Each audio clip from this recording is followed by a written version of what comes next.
Hello, my name is Jan and I'd like to show you how to start up the Citation 10 in X-Plane 12. Normally I fly bigger airplanes, so bear with me, but I'll try to show you as well as I can. Now with a big cockpit like this, it's important that you know how to look around. Of course, holding down the right mouse button and using the mouse wheel, everyone knows about that. Another feature is enabling us to remove the yoke so that we can see the switches a little better. And another nice one is setting quick views. You can use it with the control and numpad keys to save them and just click on the numpad keys to invoke them.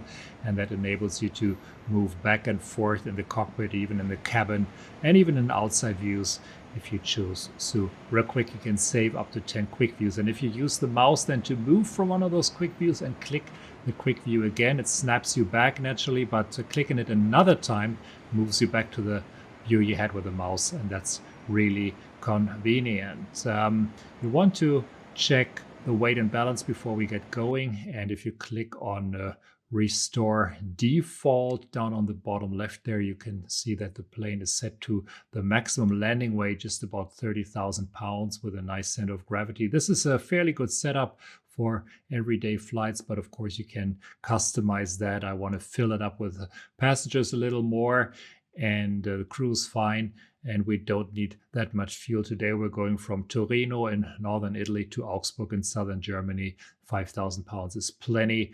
That takes us over 3 hours, and this estimate here by Lamina Research is very conservative. So the plane will go a lot further and a lot longer when used economically. Now let's get going. Hold on to your hats. We'll start with a passenger oxygen switch, putting it to auto so that the masks can deploy automatically. We'll turn on the emergency exit lights. They have their own little battery and they will always light up when there's no electricity. And oh, there's already our first passenger took his seat back there, and yes, the exit light is working as it should now that there's no power in the aircraft. We'll make sure that those cabin or the instrument lights are at the 12 o'clock position. It's important because if they're at minimum, that you cannot see some of the enunciators. We'll turn on the left hand and right hand generators. We'll make sure that the fuel boost pumps are in the normal position, ignition, and also FADEC switches are in their normal position. And next thing, we'll be turning on the standby power. We cage the standby horizon. It's easy now that it's not spinning. And as we turn it on, you can see here the woodpecker, the vibrator. That's vibrating the altimeter to make it indicate more smoothly. And also you can see the flag there on the standby horizon. It will now, it just moves out of the way as it spins up to RPM. We turn on the windshield heat. You can always operate it on the ground. It makes the windshields nice and flexible. Landing light goes to recognition strength, seat belts to passenger safety, and that makes Austin buckle up. The pressurization all switches down. The engine bleed switches you can turn to low pressure. That is sufficient for flights up to 41,000 feet, I think. And here's another light switch that you want to set to the 12 o'clock position to avoid problems with enunciators. And there's one more here to the very right side. It should be down in the normal position, especially with a guard closed like that. Not quite sure why it's set up like this, but sometimes it happens they get stuck even though the guard is closed. Time to get DC power going. Battery 1, battery 2, and also the avionics and the engine indicating and crew alerting system, and it's starting to do its job. It's alerting you with flashing messages and some chimes. You can silence those by clicking the master warning and caution buttons. All these warnings are normal for this stage of the cockpit preparation. And now that we have DC power, we want to make sure that the parking brake is sufficiently pressurized. It stores and traps the hydraulic pressure, but right now there is none, so it might have bled out overnight. So we'll turn on the auxiliary A pump, see that the pressure is rising. Now we will recycle the brake, set it again, and now we can rest assured that it's nice and tight and the plane will move. We can turn off the pump again before it depletes our battery. And talking about depletion of battery, we want to get some power supplier going. You can use the GPU, but we'll use our APU. It's also cold in the cabin. Turn on the master switch hit the test button, check the annunciators, see if the switch is down, the lights are down, then you cannot see them. So make sure that's at 12 o'clock and then you can see those annunciators go. Hit the APU start toggle switch, hold it up until it starts running, and then you can let it go. It will go through its cycle. Here you can see that the starter is energized, and we just have to wait until it ramps up to 100%. And the ready to load light comes on. Then we will switch on the generator, check generator load, that's fine. And then we will turn on the bleed valve to get pneumatic power into the bleed duct, which enables us to turn on the right pack and use the temperature selector here in the middle to show the temperature in the cabin, show the selected temperature, and also show the supplied temperature. And that should heat up those 15 degrees fairly quick, so our important passenger is more comfortable. He's used to warm weather in South Carolina. Okay, now the immediate concerns are taken care of. We have electrical power, we have air conditioning going, we can start working on the FMS. Now this is going to be a little complex. I'll show you the bare minimum needed first to get going. Clear the nav data out of date and use position init to initialize the position. GPS 1 is fine, that is accurate enough. Then we'll go back to the flight plan. The origin is already filled out. You type in the destination or an airport as close as possible to the destination you're going to, and fill that in. Now for a flight plan, we want to have origin, destination, and also a point in the middle. Now EDMA is not the point in the middle, that's still in magenta, so we need to add at least the runway. Now when you do the step I just did, make sure that you copy EDMA. Do not type EDMA again. Copy it off the right side. So we'll pick the runway 36. Now we can go to activate. Now you see we have a yellow, magenta, and green. That's what we want to see. That's the minimum flight plan you need. You can go to the performance init, step through the pages, and on the 5th page you can copy the indicated value from the fuel, enter it here, and you see the gross weight on the bottom right gets filled out. Clear the unable cruise altitude. We haven't even entered one. And now go to performance takeoff, step through the 4 pages that it offers with various information, and on the 4th page you confirm the takeoff flap setting or change it to whatever you want. And once that is done, you go to the 2nd takeoff data page, and here are the V speeds that we wanted, and they also display on the speed tape there. But of course we want to add a little more, so now we'll pick the departures. Runway 36 offers the Silo 5 Alpha, Abesi 6 mic transition, and we can preview that or even review the flight plan here. But we actually want to add some arrival info before we activate it. So here we go again to the nav button, arrival, and for airport EDMA we pick a runway, we pick an approach transition, maybe the VALDA transition, doesn't really matter, and we choose not to pick a star.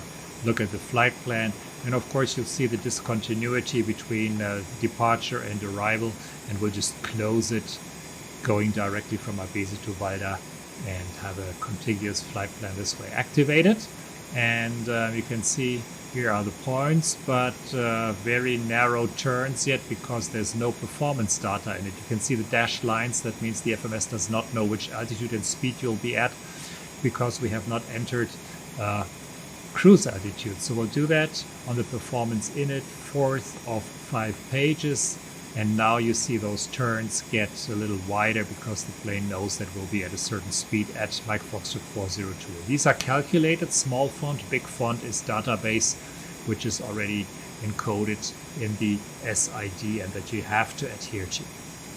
Okay, this concludes setting up the FMS, and we'll continue by checking various warning systems.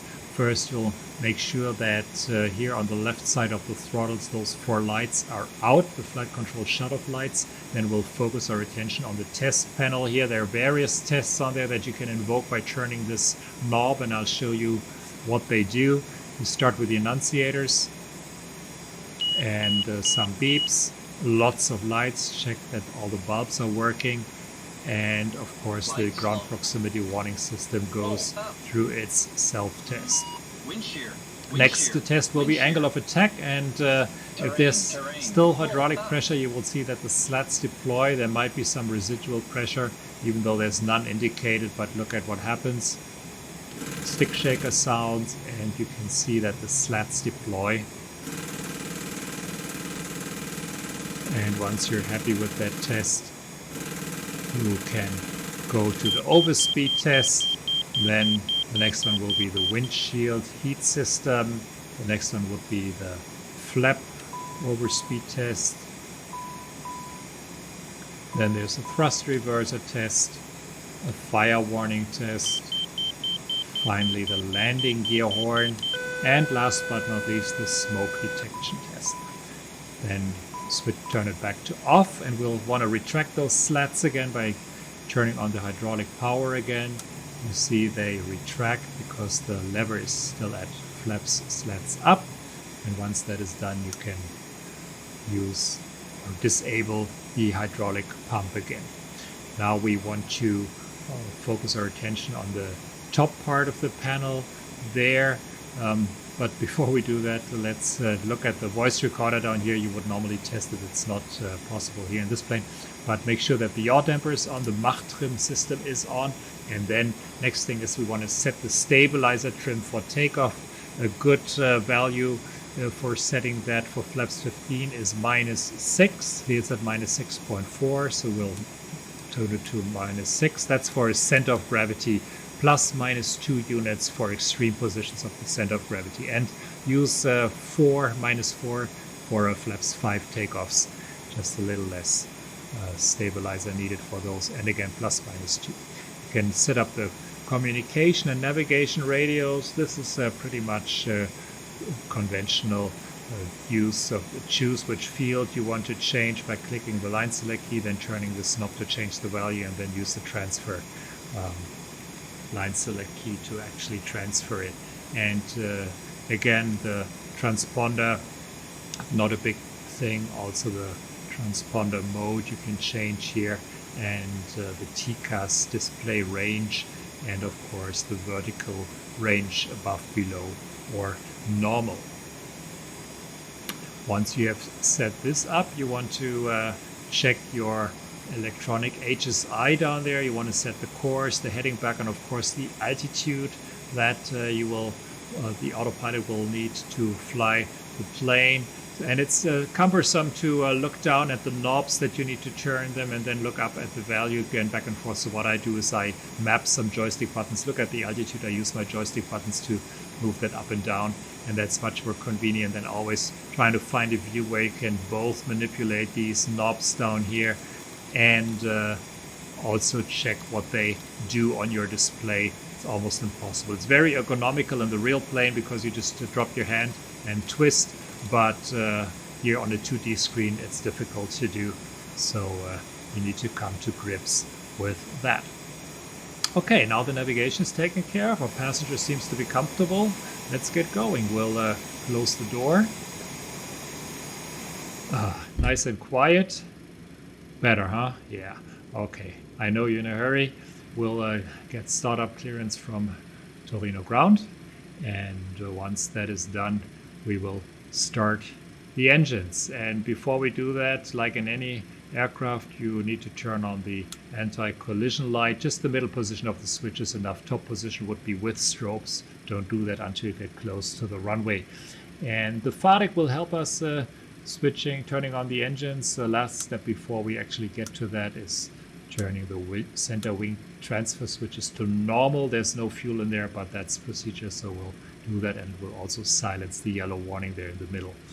Okay, if you look at the throttles, you can see, or thrust levers, you can see that there are two white lines. The first one is idle, the second one is cutoff, and this is exactly what they do. You want to move them from cutoff to idle as you run them, and you can grab them on the very left side and very right side to just move them individually, and you see you can move them between cutoff and idle, and the hardware throttle will just move them between maximum power and idle, but not into cutoff. You need the mouse to actually do that.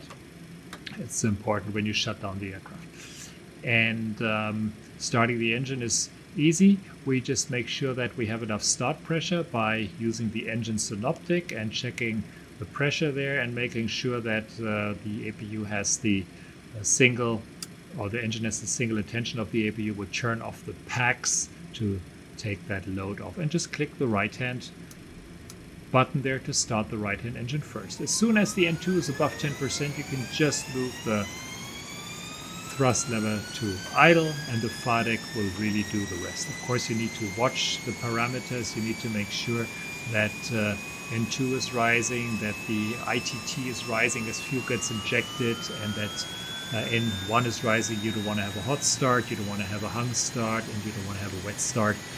And this the FADEC does not do for you. You need to abort the takeoff if any of these parameters is getting out of limits. And for the other engine, I'm going to move it a little closer so you can see a little better what's going on with the values.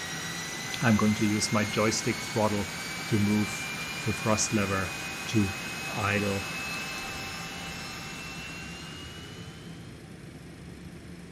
Right now, and you see as the N2 reaches 30%, you can look at the fuel flow. It's still at 0. It will start injecting fuel, and it starts burning. You can see the ITT go up. This means that we have light up, no wet start. That's good. And you can see that the N1 is also increasing, no hung start. So we can continue the engine start and let it progress normally.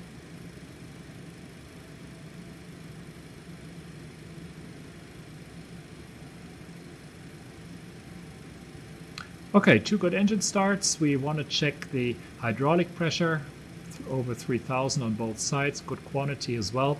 That's fine. We'll go back to the engine display. We want to check the bleed air, make sure that the valves work, and that's why we turn off the APU bleed air. You can see we still have 36 psi. We'll turn off the right side engine bleed. It drops to 0. We open the isolation valve. Now the left side is providing pressure. We'll turn off the left side, make sure it goes to 0, turn it on again, close the isolation valve again, and enable the right side bleed again. And then turn the APU bleed back on. That's what's recommended during initial climb out, so you have some restart capability. The APU can help you powering the airplane in case anything goes wrong. Okay, engines are running, and that's fine.